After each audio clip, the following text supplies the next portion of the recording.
Richard, you're involved with the UN to help empower youth entrepreneurship. Why is youth entrepreneurship so important at this time? It's about solving problems, right? Entrepreneurs, at the end of the day, we look at how we can solve problems. Obviously, there's no shortage of problems around the world right now, and the thing that makes youth entrepreneurship, why the timing is so good, is that there's never been an easier time, in many cases, for young people to be able to start a business, thanks to access to education, access to resources, to capital, to markets.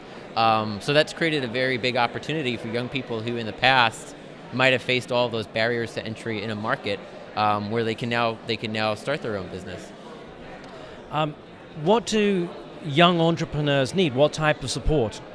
Well, they need, obviously, education, and technology has really helped democratize that, where tools like Google and social media have opened up access to education for people all over the world, even those who can't afford it. So access to education is one.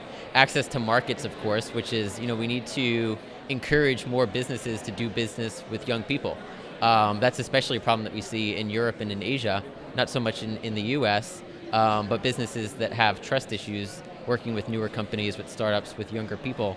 And we want to encourage that because there are a lot of great ideas and a lot of great innovative solutions that are coming from younger people. And we want to encourage that kind of innovation to solve a lot of these big problems that the next generations are going to be facing even more so than the current generation. Do young entrepreneurs sort of see the world in a different way, and is that really almost part of the opportunity?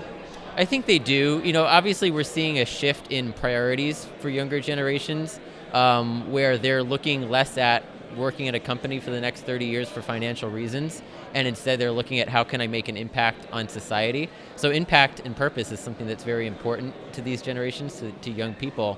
And they're looking at what's the best way that I can make a difference in those areas. And sometimes they're finding that entrepreneurship or working at companies that are more innovative, maybe startup technology companies, can provide them a route to be able to do that.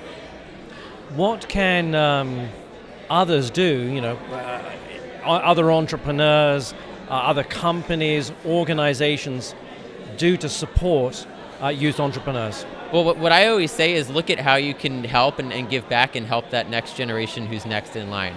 I started my company very young. We've been around for 12 years now, and I spend a lot of time speaking at universities, speaking at the United Nations, talking about how we can empower more young people. I love spending a lot of time mentoring young people as well who are trying to start those companies.